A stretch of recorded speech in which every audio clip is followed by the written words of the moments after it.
Bienvenue sur Sud Radio dans les vraies voix du foot, vraiment Ligue des Champions ce soir, puisqu'on va commencer par Monaco qui rencontre Aston Villa. Aston Villa, ancien champion d'Europe il y a longtemps, en 1982, et les Monégasques, nous sommes à la 56e minute, mènent 1-0 avec un but marqué de la tête d'entrée de jeu. Ce match va être notre fil rouge pendant toute l'émission. Ensuite, on parlera de Lille qui se déplace à Anfield, le stade mythique de Liverpool, où seuls 2 clubs français se sont imposés en 16 matchs. C'était l'OM et Lyon.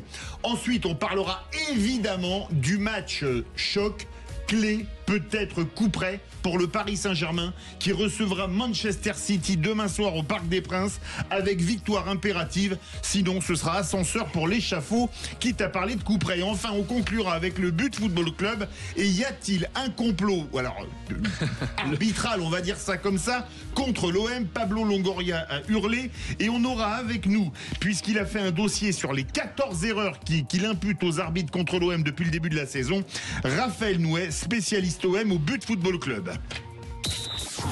Sud Radio, les vraies voix du foot. Et avec nous ce soir, ce quintet de choc qu'on retrouve avec grand plaisir tous les mardis. Salut Guy. Bonjour à tous. En pleine forme? Tout va bien. Comme les Monégasques qui mènent 1-0. Oui. Emmanuel, en pleine forme? Salut Philippe, en pleine forme. Toi tu m'as l'air en très très grande forme. Quand un club français, tonique, quoi. Alors quand un club français mène en Ligue des Champions contre un club anglais, espagnol, italien ou allemand, ça met toujours la pêche. Oui, mais pour que notre joie soit complète, il faut savoir quel est le résultat de Bacchus. Ah oui, Bacchus, ça fait quoi? 2-0. On est victoire. Oui, victoire. Oh, vous êtes sur une dynamique. Là, on est sur une dynamique incroyable. on est passé du bas du tableau au milieu. Est-ce qu'on peut rêver plus grand? Du foot. On verra. Maxime Sénat. Alors Maxime, qu'ont fait les Girondins de Bordeaux ce week-end? Parce que c'est pas le championnat dont on parle le plus. Je sais que je suis désagréable avec Quentin Fredon également, qui fait le web, qui est aussi supporter des Girondins. On devrait un peu plus parler de National 2, tu as raison Philippe, je propose qu'on fasse une émission spéciale. D'accord. Non, victoire des Girondins de Bordeaux 2-0 contre le Poré-sur-Vie, qui remonte à 5 points du leader Saint-Malo. Et on a appris aujourd'hui d'ailleurs que les Girondins de Bordeaux pourront finir la saison sereinement, puisque le club a obtenu une prolongation de sa procédure de redressement judiciaire au tribunal de commerce de Bordeaux. Et il y aura simplement une audience de suivi fixée au 18 mars prochain. C'est une excellente nouvelle et on est très heureux sincèrement pour cette place forte du foot français. Un club nous français, manque. qui est une institution et qui a eu sous ses couleurs tellement de grands joueurs français, entre des ballons d'or à la Zidane et des ballons d'argent comme Platini, Giresse ou Tigana. Vraiment, c'est un très grand club français. Allez, on commence avec toi, Guy, et ton édito comme tous les mardis. À 625 km et 58 mètres de la porte de ce studio, quand vous arrivez de Londres par l'autoroute M1, vous avez pris Erskine Street puis Walton Break Road, vous arrivez devant l'entrée principale d'Anfield Road. Et à la fin de cette émission, au moment précis où Philippe vous lancerez les infos, les joueurs lillois entreront sur la pelouse de ce stade mythique, comme vous avez dit, et ils entendront ça.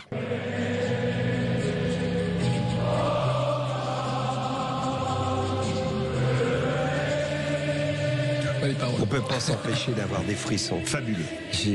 Mais vraiment, on a les larmes aux yeux, c'est incroyable. Genesio ira s'asseoir sur le banc lillois, là où chaque week-end, Arteta, Guardiola et les autres viennent s'asseoir, là où Sir Alex Ferguson, Wenger, Brian Clough et tant d'autres ont donné à ce banc la patine de la gloire. Oui, je sais, maintenant ils sont plus assis sur des bancs, ils se lèvent, marchent dans leur zone en faisant de grands gestes et puis vont s'asseoir dans de grands fauteuils confortables où même Gérard Larcher serait à l'aise. Mais quoi qu'il en soit, Genesio a bien mérité ce soir d'être invité au banc de touche des grands et on salue les supporters de l'Olympique lyonnais et le mal qu'ils lui ont fait. Les joueurs aussi sont invités à jouer sur la pelouse des grands. En face des Lillois, Salah, Gapco, Darwin, McAllister, Van Dijk, Konaté, Alexander-Arnold. De l'autre, Muko, Boadi, Mendy, Bakker. On appelait Liverpool autrefois la porte du monde. Elle connut la splendeur des heures glorieuses, puis ensuite la misère des mutations économiques, le déclin de l'industrie, le bouleversement des routes maritimes. Mais comme nourris par les ruines de la ville meurtrie, un groupe de rock et une équipe de foot ont tenu à bout de bras et ont insufflé aux habitants un souffle nouveau, leur rappelant que dans l'adversité, Liverpool était un berceau de génie et de créativité. Cette chanson qu'on vient d'entendre, ce n'est pas rien, c'est un hymne de résilience que Liverpool offre à ses supporters et au monde entier. Malgré les épreuves, Liverpool n'a jamais courbé l'échine. Cette ville forgée dans l'acier porte, grâce à son club, son histoire. Voilà à quoi Lille va devoir faire face. On ne sait pas ce qui va se passer, mais ce dont on est sûr avec les Lillois, c'est qu'en matière d'honneur et de fierté, ils n'ont rien à envier aux Anglais. Quand ils entreront sur la pelouse, ce moment sera sans doute un des plus forts de leur vie. Alors, comptez sur eux pour qu'ils jouent le match le plus fort de leur carrière, ne serait-ce que pour faire honneur à ce moment extraordinaire que leur offre leur existence. Ils peuvent perdre, peut-être, mais on est sûr qu'ils ne feront pas injure à ce moment magique. Et Monaco, qui joue en ce moment. Ah, Monaco. C'est une équipe qui joue un peu comme Aldo Macione et marche sur la plage. Monaco n'a pas le ciel gris, elle n'a pas connu la révolution industrielle, il n'y a pas de grue sur le port, ni de décadence économique. C'est une princesse qui a dessiné leur maillot de soie, comme leur jeu soyeux. On dit que Monaco est une principauté d'opérette. C'est beau, c'est tape à l'œil, c'est élégant, mais c'est fragile. L'équipe de foot, c'est la même chose. C'est une équipe d'opérette, soyeuse, élégante, mais tellement fragile. Monaco, c'est pas You Never Walk Alone. Monaco, c'est ça.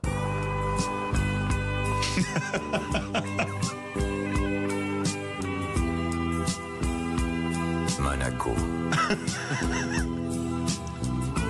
28 degrés à l'ombre. Magnifique. 2 salles, 2 ambiances, c'est vrai, parce qu'à Liverpool, dans le port, c'est plus les porte-containers et les vraquiers, et à Monaco, c'est plutôt les yachts. Hein. Et les Russes qui blanchissent de l'argent. Oui, pour ça, c'est votre responsabilité. Allez, on a directement un supporter monégasque qu'on connaît bien, Antoine, supporter de Monaco. Salut Antoine. Bonsoir. Bonsoir Antoine. Alors, tu regardes le match probablement en même temps que nous. Puisqu'on a les images dans le studio. Et alors, quand on voit Monaco contre Montpellier vendredi dernier, alors là, et Monaco contre Aston Villa, qui est quand même d'un tout autre calibre, on se dit, en quelques jours, qu'est-ce qui s'est passé? Non ? Non, effectivement, après, on était sur une spirale très négative ces derniers temps. Après, les soirs de Ligue des Champions, c'est toujours un petit peu hors du temps par rapport au championnat. On le constate sur plusieurs équipes qui, parfois, sont très mauvaises en championnat. Regardez Brest cette année qui faisait un très mauvais début de championnat et pourtant en Ligue des Champions, il cartonnait. Donc je pense qu'il y a vraiment deux compétitions et là, Monaco montre effectivement un tout autre visage ce soir. Ah oui, Monaco montre un autre visage. Guy, c'est vrai que... Est-ce que Monaco, c'est pas l'équipe la plus irrégulière avec Lyon quand même, parce qu'ils sont capables de taper le Barça et de perdre contre Montpellier.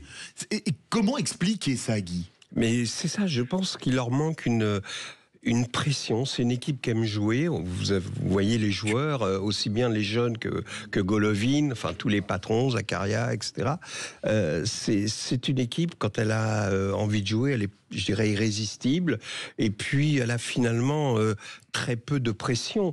Il n'y a pas, vous connaissez la blague. Hein, on dit dans un stade de Ligue 1, les spectateurs appellent les joueurs par leur prénom. À Monaco, c'est les joueurs qui appellent les spectateurs par leur prénom. Je la connaissais pas celle-là. Ben voilà, donc il n'y a pas la pression du public, mais donc c'est vraiment pour le jeu, je dirais presque pour le jeu et pour le business, évidemment, parce que c'est le club fait des très bons des très bons mouvements puis de très bons mouvements marketing au niveau achat-vente, c'est pas mal depuis quelques années. Emmanuel. Oui, c'est vrai, je suis d'accord avec notre auditeur Antoine. Il y a un Monaco à 2 vitesses, quand même stat intéressante. Si on met de côté la victoire face à l'Union Saint-Jean, 32e finale de Coupe de France, la dernière victoire, toute compétition confondue de Monaco, c'était le 7 décembre face à Toulouse.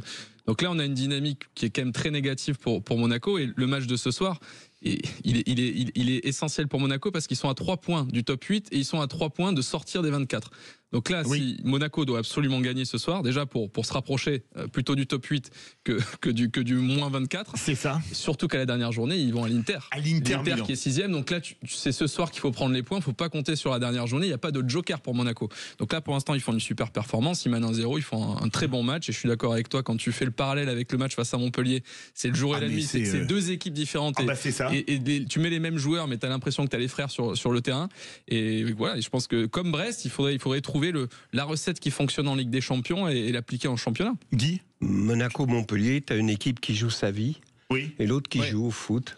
Oui. Voilà. Mais qui donne déjà un but, le but de l'égalisation, parce qu'un but plus casquette, c'est difficile à voir quand même. Mais ce qui est surprenant dans le match à Montpellier, c'est que tu as l'impression que tu as une équipe de Monaco qui arrive sur une série de victoires incroyables, presque en surconfiance, face à une équipe, où tu as raison, de Montpellier, qui est morte de faim et qui joue sa survie. Alors que, comme je vous l'ai dit juste avant, ça fait 1 mois et demi que Monaco n'a plus gagné toute compétition confondue. Donc tu as une équipe qui a priori a beaucoup de choses à prouver à Montpellier.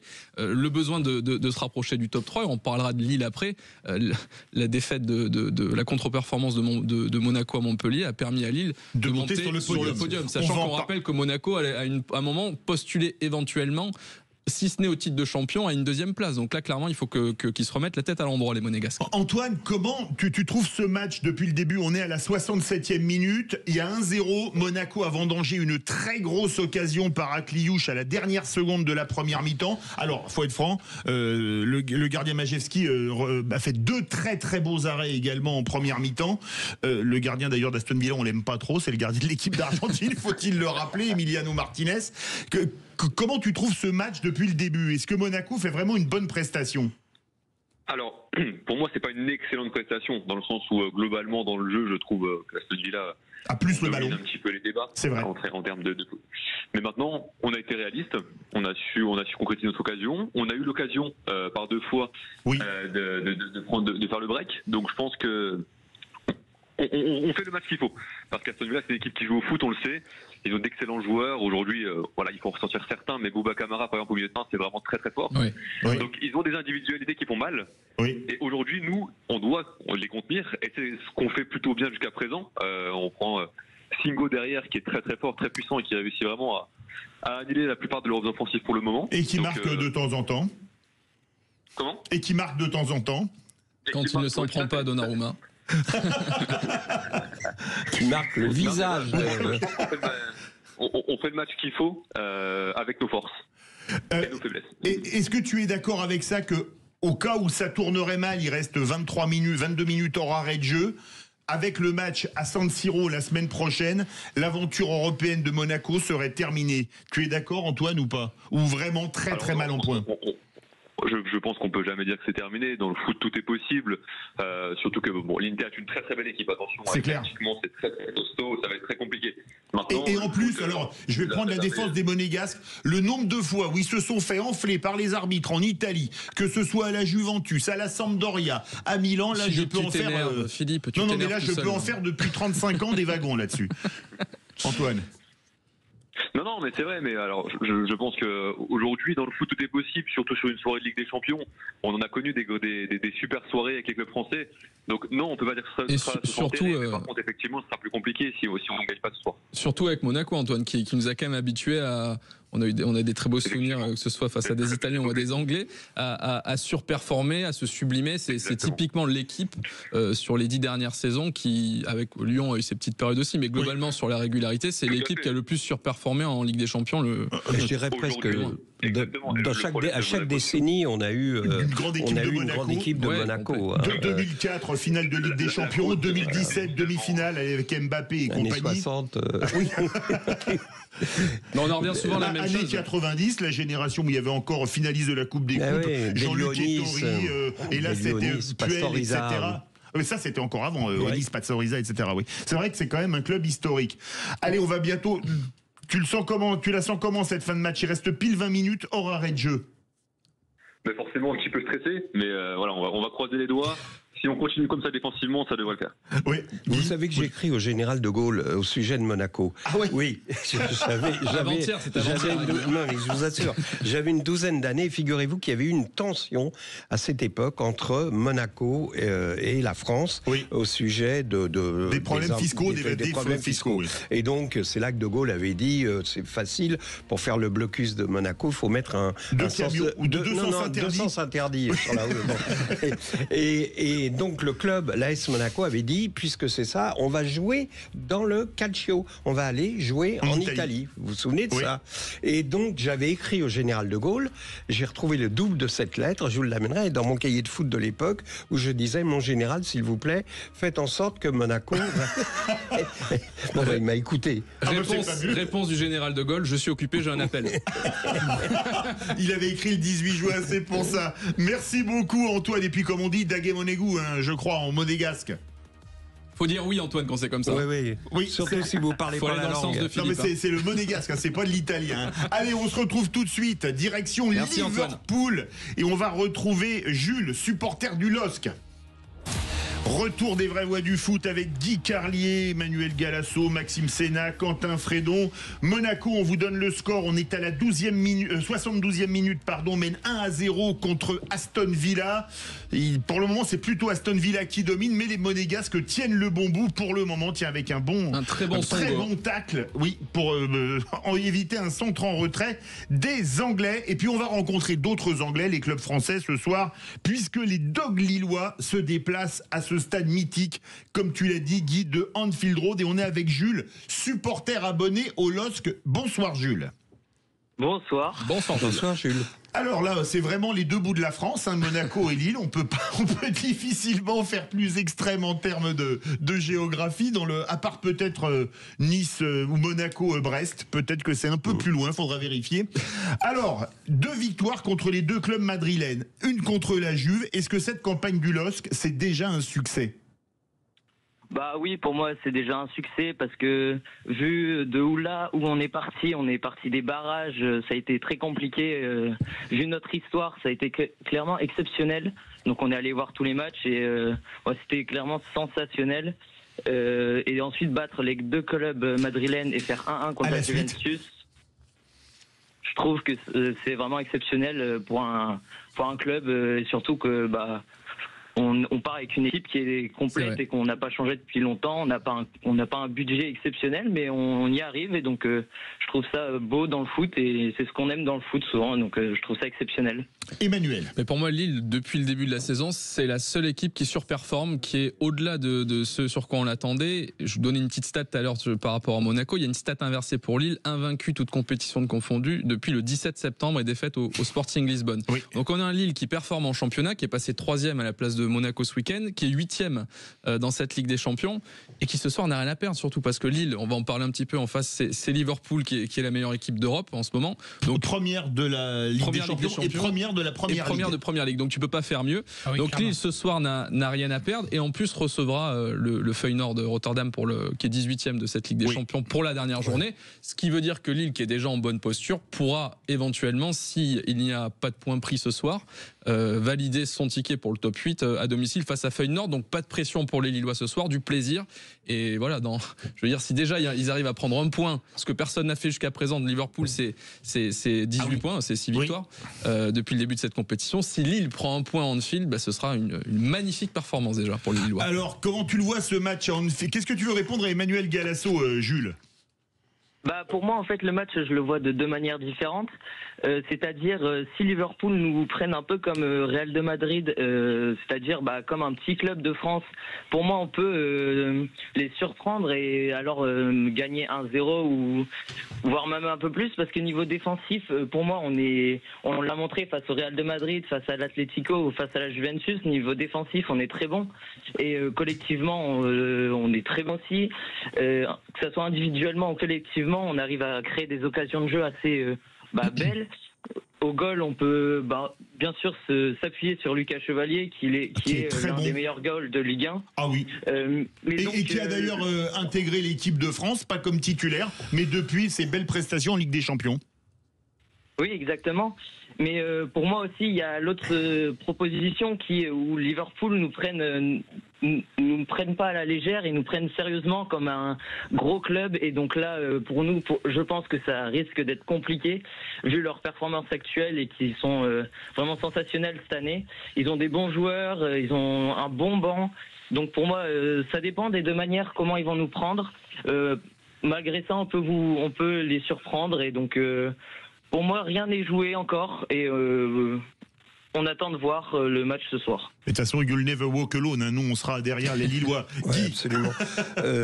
Non, d'abord, je pense que Liverpool va pas prendre Lille comme un petit club. Ils prennent jamais personne de haut, de toute façon. Et s'ils peuvent en mettre 5, ils en mettent 5. On l'a vu avec le TFC l'an dernier. Voilà. Donc là-dessus, il n'y a pas de problème. Ensuite, Lille, effectivement, il y a une espèce de colonne vertébrale. En tout cas, on a le haut, les cervicales avec Chevalier, et puis le coccyx ou l'inverse avec David. Oui. Donc on a Les David sont toujours très bons. ces deux piliers-là. Et alors, j'ai cité des noms tout à l'heure. J'ai vu là qu'il y a notamment Baker. Vous vous rappelez de Baker? Il a joué au PSG. Oui. C'était un type qui n'était pas titulaire comme arrière. Là, ils le font jouer ailier pratiquement. Et je l'ai vu faire de très bonnes performances ces derniers temps. Il a eu sous une le très maillot belle carrière dans le tennis aussi, juste avant. Oui, je fais des références de votre génération, les gars. J'espère que vous appréciez quand même. Non. Elle est très bonne. Mais donc, il arrive vraiment à tirer le meilleur de ses joueurs. Et effectivement, moi, je pense non plus que je pense que le match est loin d'être joué. On sait bien qu'a priori Liverpool est au-dessus statistiquement. Bon, c'est idiot de le nier, mais Lille nous montre depuis le début de la compétition qui nous font rêver. Parce que moi, désolé, le match contre le Real et l'Atlético, où ils sont menés à l'Atlético et ils arrivent à tout renverser en deuxième mi-temps, moi, ils m'ont fait hurler devant la télé. Hein. C'est ça, Philippe, qui nous fera toujours croire au foot. C'est ça. Le fric, les transferts, les machins, les trucs. Et puis, il y a Lille, il y a Brest, il y a des choses comme ça. Et ce qui est intéressant aussi, c'est que là, dans ce nouveau format de Ligue des Champions qu'on découvre cette année, on peut penser, mine de rien, que quand Lille bat le Real ou l'Atlético, c'est peut-être un Real ou un Atlético qui se disent on a 8 journées, on va peut-être un petit peu gérer, faire tourner l'effectif entre le championnat et la Ligue des Champions. Et là, il se trouve que mois de janvier, on a encore des matchs de poule, c'est une découverte. Et sur ces deux dernières journées, ce qui n'est pas le cas de Liverpool, évidemment, vu qu'ils sont premiers, ils seront dans le top 8. Mais on peut voir des gros qui, là, par contre, vont mettre le paquet pour terminer dans ce top 8, s'ils sont 14, 15, 16e, qui sont un petit peu largués. Et quelque part, ce sera l'équivalent de la dernière journée qu'on avait avant dans le match de poule. Donc c'est intéressant on découvre chaque journée, on découvre un petit peu les attitudes et comment les clubs, les petits clubs, les moyens et les grands clubs s'adaptent à ce nouveau format. Juste une petite précision. Oh, pardon, Maxime. Non, moi de toute façon, je suis d'accord avec tout ce que vous dites depuis le début. Lille, c'est un beau parcours depuis quelques années déjà. Ça travaille très bien au LOSC. Ils ont su se débarrasser de certaines personnes à la direction. Les envies. Obsessionnel. Il y en a un dont le nom de famille commence à un L et finit par un Z, c'est ça? Exactement. Je vais pouvoir remplacer Alexandre Delovan à la voyance, donc c'est votre avenir. Hein. Non, c'est un beau parcours. Et puis je pense pas, comme vous d'ailleurs, que Liverpool les prendra à la légère parce qu'ils sont prévenus maintenant. Ils ont vu l'Atlético, ils ont vu le Real. Il y a aucun monde où ils les prennent à la légère. Non, justement, on a dit justement qu'ils les prendraient pas à la légère. Mais un petit point de désaccord avec Jules, c'est que le banc est pas si flamboyant que ça. Hein. Contrairement à Manchester City, tu as vu le banc qu'ils ont. Ils ont pas le banc, ils ont carrément la tribune. Le banc ils ont le banc de Liverpool. Le banc de Liverpool, les meilleurs sont sur la pelouse et il y a vraiment un degré en dessous. Le curseur est plus bas pour les remplacer. Alors Jules, on le rappelle. Oui, tu voulais réagir, Quentin? Après, là, si je peux me permettre, sur le banc, on a Harvey Elliott, Gakpo, Alexander-Arnold, Robertson, McAllister, moi je l'avais Konaté. titulaire, Gakpo. Il y a un banc qui est quand même assez correct à Liverpool ce soir. Hein. Oui, parce que ils ont un effectif globalement assez correct. Donc ça veut dire qu'ils ont fait tourner. Donc alors l'équipe qui est sur le terrain est moins forte que celle annoncée par l'équipe qui dit toujours des conneries. C'est fatigant. Non mais je me suis déjà planté la semaine dernière. Tu te rappelles C'est pour toi, Guy. Hein. Il faut être sûr que tu es toujours en lecteur. Voilà. Donc en fait le banc est faible, mais il y en a une partie qui est sur le terrain aujourd'hui. Et Gakpo, par exemple, qui est titulaire d'habitude, indiscutable, est sur le banc. Alors évidemment, ça. Alors Jules, pour conclure, Marseille, Lyon ont gagné à Anfield. Lille va le faire ce soir ou pas, toi qui es supporter des Dogs?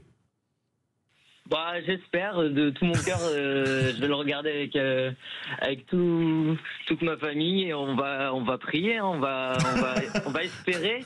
Mais maintenant, je pense que ça va être très compliqué. Maintenant, on y croit et on regarde nos Dogs faire. Hein, c'est quoi ton pronostic? Le pronostic, pour ce soir, c'est ce que j'allais poser comme question. Vas-y. Non, mais pour ton pronostic. Ton pronostic, Jules. Allez, un petit 2-1 pour le LOSC. Ah oui. Ton prono, Manu? Je suis désolé, Jules, moi je dirais plutôt 3-1 pour Liverpool. Guy? Nul, un partout. C'est déjà beau, Maxime. C'est déjà beau. 3-0 Liverpool. 3-0 Liverpool, Quentin. J'aurais dit 2-0, moi. Moi, je mets. Jules est tellement sympa, j'ai envie de dire qu'ils vont réussir un exploit, ils vont aller gagner 2-1 à Anfield. L'argument et devenir le troisième club français. Parce que Jules est sympa. C'est grâce à toi, Jules, sache-le. Et ça, c'est un argument footballistique, Jules, non?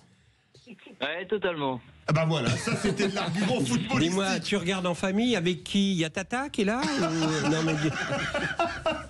Vous êtes combien à regarder? Excusez-moi. Oui, Non, du tout, je vais regarder avec mon père et mon frère. Tu les salues de notre part. Eh ben, tu les salues de notre part également. Allez, tout de suite, on va parler du match de la mort de demain soir. Il sera au Parc des Princes entre le Paris Saint-Germain et Manchester City. On se retrouve dans quelques instants. Retour des vraies voix du foot avec Guy Carlier, Emmanuel Galasso, Maxime Sénat, Quentin Fredon. Et tout de suite, c'est le coup de gueule d'Emmanuel Galasso. Philippe, il manque 3 points au PSG pour se qualifier, pour être dans les 24 et se qualifier pour les barrages. Alors il y a évidemment la confrontation face à Manchester City, et si besoin, il y a même un joker qui existe avec la dernière journée face à Stuttgart. Mais la question, c'est si Paris se qualifie pour les barrages, quel est le projet après? Est-ce que Paris peut aller au bout de cette Ligue des Champions? Est-ce que Paris est armé pour gagner cette Ligue des Champions? Je pense que la réponse est assez évidente, c'est non. Paris, pour moi, je pense, c'est même plus dans le top 10 aujourd'hui européen. Et moi, la question que je me pose, c'est quel est le projet sportif aujourd'hui au PSG?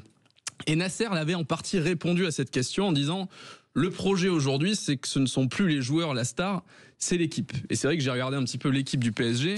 À part peut-être Dembélé ou Hakimi, il n'y a plus vraiment de stars dans cette équipe et quelque part, il n'y a même plus trop de talent. Et la question, c'est comment on en est arrivé là? Et je pense que c'est assez simple. Nasser a voulu répondre à la colère des supporters du PSG suite au trio Mbappé, Neymar, Messi. Il a voulu mettre fin à la République des joueurs. Il a donné les pleins pouvoirs à Luis Enrique. Donc quelque part, il n'a pas réglé le problème. Il a un petit peu déplacé du terrain au banc. Et quelque part, est-ce que c'est comme ça qu'on bâtit une politique sportive d'un club? Je pense pas. Et je pense qu'il y a un exemple magnifique pour Paris, qui est l'adversaire du soir, Manchester City, qui a remis à place la politique sportive il y a 10 ans, qui 1 an après a choisi Pep Guardiola et qui, mercato après mercato, a peaufiné son effectif poste par poste en prenant des top joueurs, en prenant même des stars, comme quoi c'est pas un gros mot. Finalité, Manchester City a remporté la Ligue des Champions il y a 2 ans. Donc, je pense, Philippe, que Paris serait bien avisé de s'inspirer de son adversaire du soir pour rêver plus grand et peut-être enfin gagner sa première Ligue des Champions, ce qui est le rêve, je crois, de tous les supporters. Guy, qu'est-ce que tu penses du coup de gueule d'Emmanuel? Oui, je suis assez d'accord avec lui. Je pense que même, ils ont commencé cette mutation avant, ça date même un peu plus de 10 ans, à l'époque où ils ont fait venir Nasri, où il y avait Agüero, oui, etc. Il y avait déjà Silva, d'ailleurs. Là, ça a été là le déclic et le début de Manchester City, équipe, voilà, mais qui devenait un club, je dirais, interlope au lieu des Mancuniens. Enfin, des Mancuniens qui disaient, voilà, qui disaient, c'est plus notre club, c'est plus le club de la ville comme il l'a représenté. Là, il y a une révolution avec les Emirates, je crois, qui sont propriétaires. Il y a eu l'Etihad Stadium qui a été construit, etc. Et effectivement, ça passe aussi par ça, par les structures, par les infrastructures, le stade et tout ce qui va autour de l'équipe.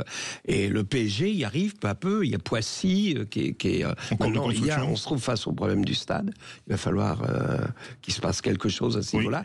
Mais sur le reste, sur l'équipe et sur le projet de jeu, évidemment, Emmanuel a raison. Là, maintenant, il faut que la ligne soit claire. J'étais très surpris, j'ai entendu Luis Enrique déclarer en conférence de presse la semaine dernière, je n'ai jamais eu de ma vie d'entraîneur une équipe aussi forte. C'est de la com. J'espère que c'est de la com, franchement, parce que j'ai entendu. Je sais pas si ce qu'il a fumé, c'est de la bonne, mais en tout cas, c'est de la forte. Une fois qu'on a dit c'est de la com, et ce qui est une évidence, il faut s'interroger sur les raisons psychanalytiques de ça. Donc, ça veut dire qu'il a un doute, évidemment. Ça veut dire qu'il a peur, et sa peur elle va être confirmée ou infirmée demain, parce que les masques vont tomber, on verra bien. On verra bien. Maxime ? Moi, je pense que le PSG a 10 ans de retard, quoi. Pourquoi ne pas avoir commencé en 2012 Ils n'ont pas progressé depuis 2011 et le rachat, moi je trouve. Exactement. Et d'ailleurs, ils se sont rendus compte, et maintenant, le projet sportif du PSG, c'est Luis Enrique. Totalement. C'est tout. Et ça, c'est pas un projet sportif en soi. Voilà. Donc le problème, je pense, c'est qu'ils font encore fausse route et qu'ils vont encore perdre quelques années. Et ne pas donner les pleins pouvoirs à Luis Enrique, parce que de toute façon, Campos, il sert plus à rien. On l'a bien vu sur le dernier recrutement. Ouais. Et ça va pas aller en s'arrangeant, je pense. Je pense que demain, ils vont se faire éliminer et que ça va encore créer une crise au PSG. Alors après, ils peuvent perdre et se qualifier encore en battant... Alors là, il faudrait vraiment un miracle.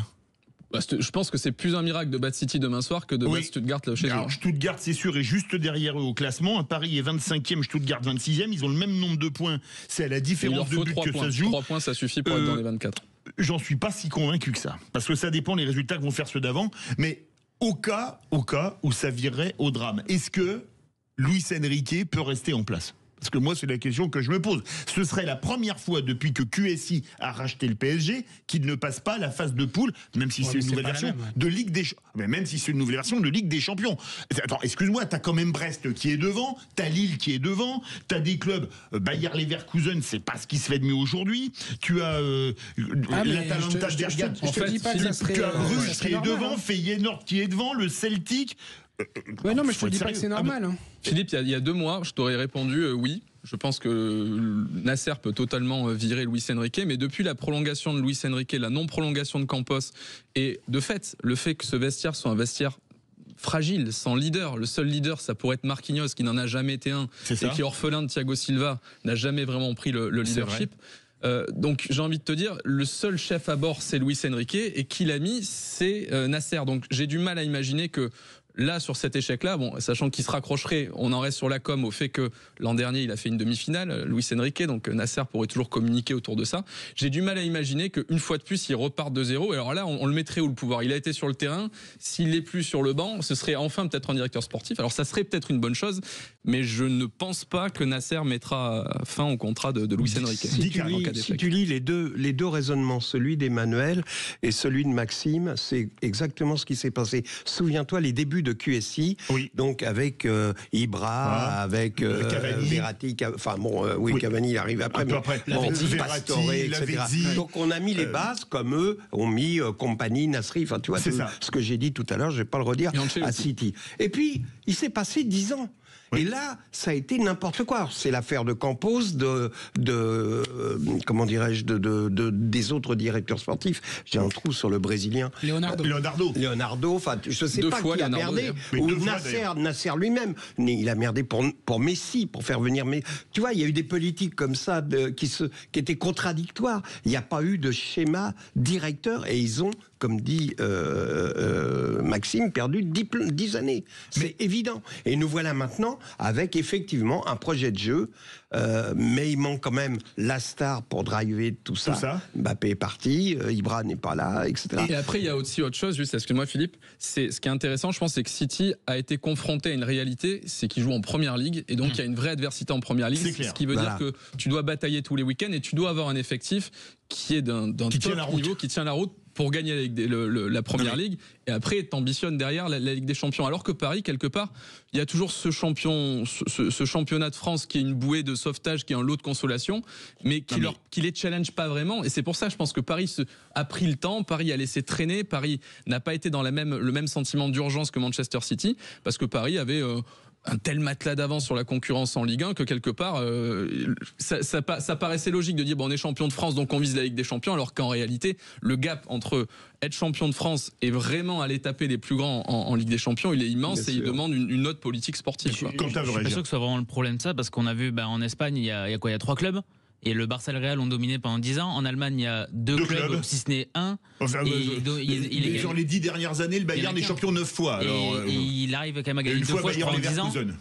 En Allemagne, je suis d'accord avec toi. En Espagne, pour le coup, pour beaucoup suivre la Liga, t'as évidemment l'Atlético qui les concurrence, mais t'as toujours un qui vient s'immiscer. Ça a été à une époque, ça a été Séville, ça a été la Real Sociedad, ça a été Girona, récemment Valence qui maintenant est au 36e sous-sol. Je suis pas sûr que le top 10 d'Espagne soit plus fort que le top 10 de France, en fait. Aussi. Si. Mais la question qui se pose, désolé, pour avoir regardé le match contre Lens, c'était samedi en fin d'après-midi. Première mi-temps, inexistant. Deuxième mi-temps, ça gagne. Mais bon, c'est vraiment pas rassurant quand on voit dans le même temps City qui va en claquer 6 à l'extérieur à Ipswich. Alors Ipswich, c'est pas Lens, c'est du bas de tableau. C'est quand même inquiétant quand tu vois la prestation. Ils l'ont pas fait avec une domination du jeu à la City d'il y a 2 ans, il y a un an. Mais le problème sur le championnat de France, c'est qu'on a l'impression que Luis Enrique veut dire au vestiaire, vous voyez les gars, l'important c'est mon système, c'est pas les hommes. Et donc il nous met des compositions d'équipe totalement surréaliste. Zahir Emery, latéral droit samedi dernier, j'ai rien compris. Neves, oui, tu vois, voilà. C'est un dogmatique, Luis Enrique. Oui, tu vois, donc, du coup, les joueurs manquent de repères et de certitude. Je vois pas comment après. Évidemment, c'est facile en Ligue 1. T'arrives à gagner les matchs malgré tout, oui. mais t'arrives pas à dégager une équipe type forte. Maxime veut réagir. Pour revenir à la question sur Luis Enrique, c'est inenvisageable qu'il soit limogé si Paris se fait éliminer. Mais pour moi, c'est inenvisageable qu'il soit maintenu, fût-il prolongé. Mais non, mais on vient de te dire que tout le schéma sportif, toute la direction sportive est basée sur cet homme-là. Oui, mais tu vois la réaction des supporters si tu te fais sortir au premier tour de Ligue des Champions. Mais pour la première fois depuis QSI. Aucun poids, ça n'a aucun poids. Et surtout, Philippe, ce qui est quand même intéressant, c'est que là, remets-toi 1 an ou 2 ans en arrière, les supporters étaient, mais tu le sentais d'ailleurs, même s'il y a une paix sociale qui a été achetée auprès des ultras, mais globalement, les supporters étaient fous, ils en avaient marre des stars, ils voulaient retrouver des morts de faim. Voilà, des morts de faim, une équipe peut-être moins alléchante sportivement. Ils ont sifflé Messi. Mais là, aujourd'hui, t'as pas une même montée contre Luis Enrique, t'as les médias globalement, vu que Luis Enrique est vraiment pas sympa avec les médias se gênent pas de le remettre à sa place quand il faut, mais les supporters du PSG, j'ai l'impression qu'eux, ils sont prêts en partie à être patients et ils sont pas tous à fond derrière Enrique, donc Nasser ferait pas un cadeau aux supporters en licenciant Luis Enrique. On va pas refaire l'histoire, mais par exemple, l'arrivée de Messi était totalement contradictoire avec un projet à moyen terme de structure du club. Donc ça a foutu le bordel. Effectivement, en plus, il s'est fait siffler. Ça donne une image déplorable du club à l'étranger, qui était le contraire. Voilà, Neymar, tu vois ce qu'ont fait les supporters chez lui à Bougival. Oui, Bougival, oui. Voilà, ça donne une image aussi.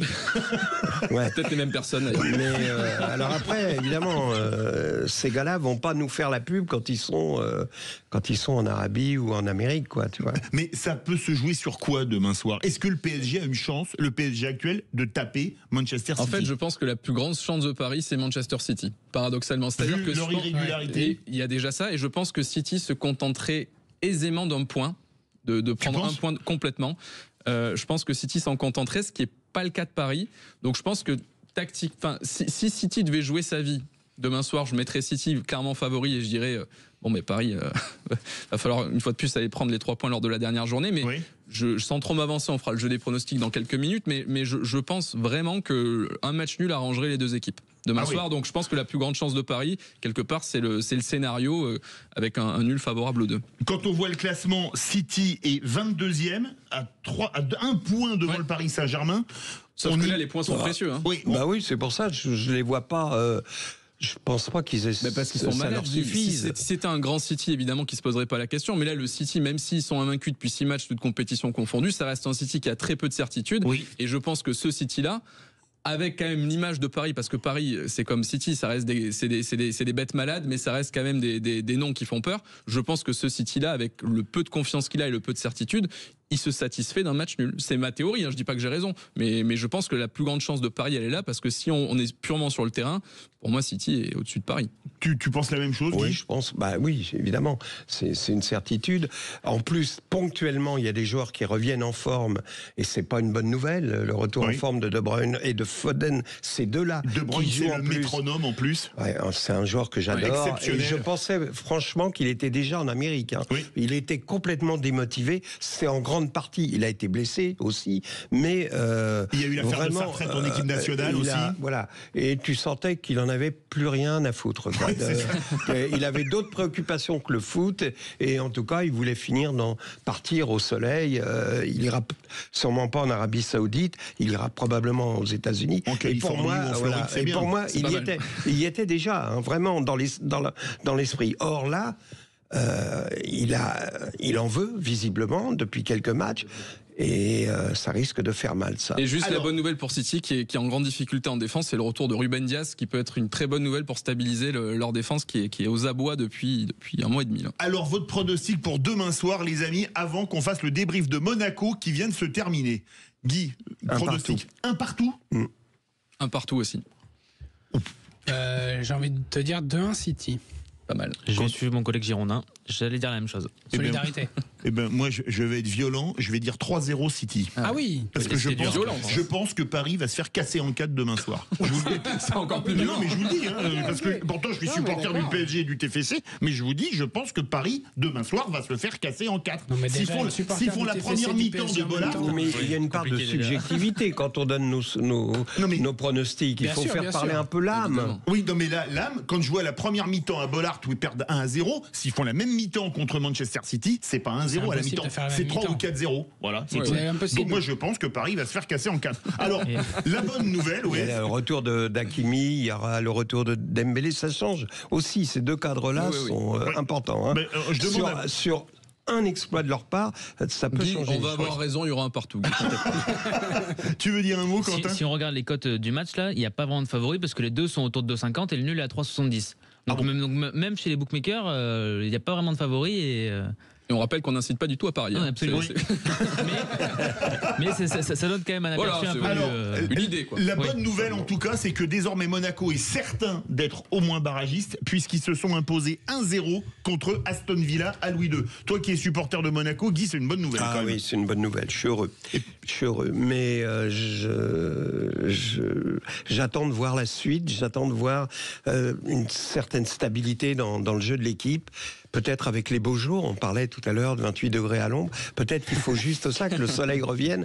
C'est une équipe qui n'aime pas l'hiver, Monaco. Oui, c'est vrai. Bonne nouvelle quand même, puis c'est bien pour l'indice UEFA en plus. Exactement. Pour faire le trou avec le Portugal et les Pays-Bas. Et on rappelle que Monaco peut toujours être dans le top 8, donc il faut rester, dedans. Ils sont minimum barragistes. Mais tu as très bien dit, Philippe. 9e avec 13 points en attendant les matchs de ce soir et de demain. Quel est leur dernier match à Monaco ? Inter Milan.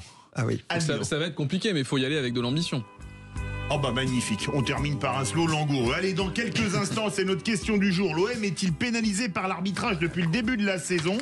Oui, c'est Raphaël Nouet, spécialiste OM au But Football Club, qui a fait un dossier avec pour lui les 14 erreurs d'arbitrage dont Marseille a été victime depuis le début de la saison. On se retrouve tout de suite avec les vraies voix du foot. Retour des vraies voix du foot avec Guy Carlier, Emmanuel Galasso, Maxime Sénat et Quentin Fredon. Et c'est maintenant le But Football Club qui est avec nous. L'info du jour avec butfootballclub.fr. Et avec nous, Raphaël Nouet, spécialiste de l'OM au But Football Club. Salut Raphaël. Salut, bonjour tout le monde et bonne année à tous. Bonne année à vous aussi. Alors, c'est notre question du soir. Quentin, que disent les internautes ? L'OM est-il pénalisé par l'arbitrage depuis le début de la saison ? Alors, on vous l'a posé sur Twitter et à 52%, vous avez répondu oui et à 48%, non. Les Parisiens se sont mobilisés. Alors, Quentin, tu as fait un dossier complet. Raphaël, pardon, tu as fait un dossier complet. Quentin venait de répondre sur 14 erreurs d'arbitrage. Mais moi, j'ai fait le calcul, j'ai regardé. Pour moi, elles coûtent en tout et pour tout 4 points à l'OM. Est-ce que c'est pas un peu facile de pleurer sur l'arbitrage ? 4 points seulement à l'OM ? Moi, j'en avais compté. Combien ? 8. Bon, bah vas-y, explique-nous. Le coefficient marseillais. Transformé en victoire. Vas-y. D'accord, alors il y a eu le nul contre Strasbourg là, qui aurait pu se transformer en victoire. Oui, mais il y avait le penalty pour Marseille. J'en ai vu des sifflets pour. On n'a pas fini là. Je te laisse dérouler, vas-y. D'accord, il y a eu celui aussi contre Lille qui a été oublié. Match nul aussi contre Lille qui aurait pu être transformé en victoire. Pareil contre Angers. Et l'autre, c'est contre Reims lors de la deuxième journée. Alors, pour toi, c'est des moments clés. Moi, je reviens sur Strasbourg rapidement. Le penalty contre Strasbourg dimanche dernier, on peut siffler penalty, mais j'en ai vu pour des fautes qui n'étaient pas sifflées non plus. Hein. Non, oui ou non ? Mais vous parlez duquel ? Celui sur Rowe ou celui qui a été sifflé, celui qui a été sifflé pour Marseille, qui a été sifflé et transformé d'ailleurs par Greenwood. D'accord, donc celui-là, il aurait pu ne pas être sifflé ? À mon avis, j'en ai vu des... Il peut être sifflé, il peut ne pas être sifflé. Il y a quand même accrochage. Enfin, l'accrochage, il en rajoute quand même beaucoup, non, le Marseillais ? Je pense pas. Il s'appelle Raphaël. Il est jeune et expérimenté, donc je pense pas qu'il rajoute. Mais admettons, après, il y en a 2 autres quand même. C'est vrai qu'il y en a 2 autres où c'était limite. Guy ? Oui, celle de Rove. Alors, c'était le coup de gueule d'Emmanuel la semaine dernière sur la VAR. Oui. il est évident que le geste du joueur qui déséquilibre Rove de la main, je ne sais plus quel est le joueur, peu importe, le Strasbourgeois, les gars sont en pleine course, à pleine vitesse. Il suffit juste qu'il le touche comme ça de la main et ça le déséquilibre. Donc, effectivement, il y a votre... Mais là, c'est à la VAR d'intervenir. Oui. Ils ont, eux, les éléments. L'arbitre, pourtant, il ne semblait pas très loin, mais enfin, admettons, il a absolument pas bronché et pour lui, il y a il n'est même pas question de demander à la VAR. Donc là, c'est la limite humaine de la technologie, vous voyez ce que je veux dire, puisqu'en dernière sorte, c'est finalement l'homme qui décide. Ça, c'est le problème. J'ai vu des images arrêtées de Balerdi se faisant balancer sur une montée de corner, mais on dirait une prise de judo, mais vraiment, quoi. Donc ça, c'est un coup sur deux, ça siffle, ça siffle pas, on ne sait pas. Donc ça, c'est encore humain. La VAR peut intervenir, mais elle interviendra une fois. Il y a pas. Le problème, c'est qu'il n'y a pas une règle intangible. On ne sait pas. C'est comme les pénaltys. Manifeste. Voilà. En fait, c'est en arbitrage, on appelle ça la zone grise, quoi. C'est-à-dire que c'est ni blanc ni noir, c'est gris, et par définition, quand c'est dans la zone grise, c'est pas une erreur manifeste, vu que c'est pas quelque chose de radicalement bon, radicalement faux, c'est une zone grise. Donc en fait, la VAR peut pas intervenir auprès de l'arbitre parce que l'arbitre n'a pas fait d'erreur manifeste, quelle que soit sa décision, parce qu'il est dans cette fameuse zone grise. Et pour la faute sur Rome, moi je suis d'accord, il y a un zoom sur le ralenti qui donne une impression de faute. En fait, il peut siffler faute ou pas faute, il peut y avoir débat dans les deux cas. Mais globalement, moi je suis pas forcément d'accord pour répondre à cette question qu'on pose à Raphaël et à nos auditeurs. Je pense qu'évidemment, Marseille a été lésé par l'arbitrage, mais comme tous les clubs. Voilà, Quentin a dit qu'il y avait 58%. 52%. Donc c'est partagé. Le truc, c'est que si tu demandes aux auditeurs, est-ce que vous pensez que votre club est défavorisé? Tu vas avoir 98%. Voilà. C'est pour ça que ce sentiment est partagé par beaucoup de supporters, beaucoup de dirigeants et beaucoup de joueurs. Non, je pense que le problème de fond de l'arbitrage, c'est le silence, l'espèce de muraille qu'il y a autour de la communication. Il suffirait simplement de faire un débrief, de dire, et puis de reconnaître les erreurs. Il n'y a pas de problème. On note, il y a les notes de l'équipe sur les joueurs, sur l'entraîneur, sur les arbitres aussi d'ailleurs. Pourquoi il n'y aurait pas et il y a des sanctions officielles. Je vais vous dire, un jour j'ai rencontré à Saint-Étienne un arbitre qui s'appelle Monsieur Abed. Je ne sais pas si vous vous souvenez, qui a arbitré en Ligue 1. C'est Franck Abed, je crois, c'est ça. Je ne sais plus son prénom. Mais j'ai rencontré dans un hôtel, il était là avec son équipe. C'est d'ailleurs très intéressant parce que ces gars-là font un boulot de dingue, un boulot d'entretien physique, etc. Et le gars, je lui avais proposé de parler à la radio où j'étais. Karim, exactement. C'est ça, et il m'a dit non, on n'a pas le droit. On n'a pas le droit de parler. Ils n'ont absolument pas le droit de parler. Et là, il a été déclassé. Il était donc arbitre international. Il était en 2017 arbitre Division 1, FIFA international. Et là, il est déclassé en national. On ne sait pas pourquoi, on ne sait pas ce qu'il a fait. Il n'y a rien, il n'y a absolument aucune communication là-dessus. Tu sais pourquoi tel club descend en Ligue 2, tu ne sais pas pourquoi un arbitre est rétrogradé. Et pour quelle raison. Raphaël veut réagir. Oui, je voudrais rebondir sur ce que dit Guy. Depuis cette saison, il y a de la communication justement de la part de la commission de l'arbitrage via Michael Landreau, qui a été nommé dans un rôle de manager. Mais justement, ses commentaires sont très protecteurs vis-à-vis des arbitres. Oui, et puis il ne parle pas la langue, Landreau. Il parle mal. Il a dit qu'il n'y avait aucun problème, il n'y avait eu aucune erreur d'arbitrage après Lyon. Et toutes les semaines, c'est la même chose. Donc c'est comme s'il n'y avait rien. C'est tous les clubs qui sont lésés et les arbitres ne font jamais de faute à leurs yeux. Et ça, c'est dramatique, je trouve, dans la communication, de les dédouaner en permanence. Oui, donc c'est que de la com. Enfin, c'est même pas de la com, c'est rien, quoi. Maxime Emmanuel veut le réagir. Les supporters pour des cons. Non, mais après on le connaît, ce couplet de nos amis marseillais qui se plaignent depuis que je suis le football, j'entends toujours les Marseillais se plaindre de quoi que ce soit. Moi, je me désolidarise. Comme ça se plaint aussi que le PSG n'a pas joué le dernier match. Je tiens à dire aux amis de Roland Courbis. Non, mais après, vous avez raison. Tout supporter de club s'estime lésé au niveau de l'arbitrage. Mais il y a un réel problème au niveau de cet arbitrage français. C'est exactement le problème de la communication, le problème de la VAR qui pénalise l'arbitre quand il va la consulter, le problème de comment on pourrait dire ça, de l'humanisation des décisions aussi, puisque Forcément, ça sera toujours vert ou rouge, si tu veux, ou noir ou blanc. Il y a jamais. Son penalty, c'est vert ou rouge. Hein. Tu siffles ou tu siffles pas. Alors, alors dans ce cas-là, faut remonter à l'action d'avant s'il n'y a pas eu faute. Enfin, il y a toujours un problème, c'est sans fin. Et le problème, c'est pour moi, les arbitres ne sont pas très, très audibles. Et justement, je pense qu'il faudrait les équiper d'un micro pour qu'ils puissent expliquer les décisions, puisqu'on puisse. On est comme au rugby. Qu'on puisse suivre leur processus, leur chemin de pensée, et ça calmerait beaucoup de monde. Ça me paraîtrait très bien. Je vais faire un effort de penser et penser comme Raphaël. Admettons, Marseille est vraiment lésé par l'arbitrage. Moi, je ne comprends pas, depuis le début de saison, la stratégie de communication de la direction marseillaise que je trouve. Alors, t'as Longoria, t'avais Benassia à la fin du match contre Lille et l'élimination. Là, Longoria qui est monté au créneau. Pendant la conférence d'après-match, il y a également Roberto De Zerbi qui en a remis une couche. En fait, il y a une vraie, mais c'est factuel, une vraie stratégie de communication agressive et que moi j'appelle peut-être subjectivement de victimisation des Marseillais. Évidemment, à mettre en balance avec. Ça, c'est dans l'ADN du club, ça. Non, mais tu vois, à mettre en balance avec Paris. Donc, en gros, quand ils disent on se sent lésé, c'est on se sent lésé par rapport à Paris. Évidemment, c'est ça qui est sous-jacent. Et si je vais dans ta direction, Raphaël, et que je me dis, vraiment, si Marseille est lésé, mais je pense que c'est la pire stratégie aujourd'hui, que ce soit par rapport aux joueurs, parce que pour moi, en victimisant en permanence les joueurs se sentent victimes, il n'y a plus aucune remise en question sportive ou autre.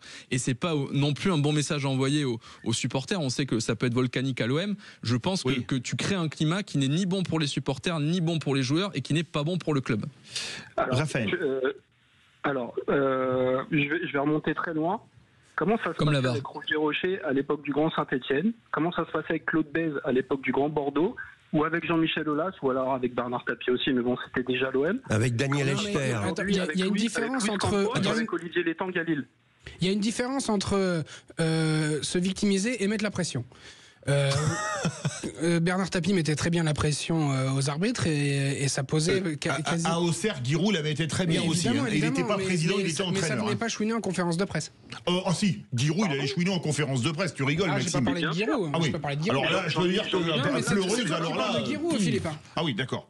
Mais il y a quand même... Jean-Michel Aulas faisait exactement pareil. Même les fois où il était aidé par l'arbitrage, comme une année à Bordeaux, il a trouvé moyen de critiquer l'arbitrage. Il se victimisait en permanence. Justement pour éviter ce genre d'erreur et mettre l'impression. Mais moi, je te dis pas le contraire, Raphaël, mais est-ce que ça a été des grandes réussites? Est-ce qu'Aulas, ça lui a permis de gagner avec des champions? Est-ce qu'il n'a pas été lésé face à Eindhoven avec le pénalty sur Neymar? Mais tu vois ce que je veux dire, c'est qu'au final, est-ce que cette stratégie... Ça, c'est un grand classique des présidents de club. Tous font ça. Regarde le président du Real. Est-ce que cette stratégie a été payante par le passé et est-ce que c'est un bon calcul aujourd'hui? Il a gagné 7 titres d'affilée. Parce qu'il y avait une marge. Qu'il a pris en D2. Tu penses que Paris gagne autant de titres depuis 2011 parce que l'arbitrage les aide? Il y a une marge incroyable entre Paris et le reste, ça se joue pas sur ça, tu vois. Voilà. Mais n'empêche que dès qu'il y a le moindre accro, Luis Campos il descend dans les vestiaires à la mi-temps, il engueule tout le monde. Et lui il se prend pas 3 matchs de suspension comme Benassia. Alors la question suite.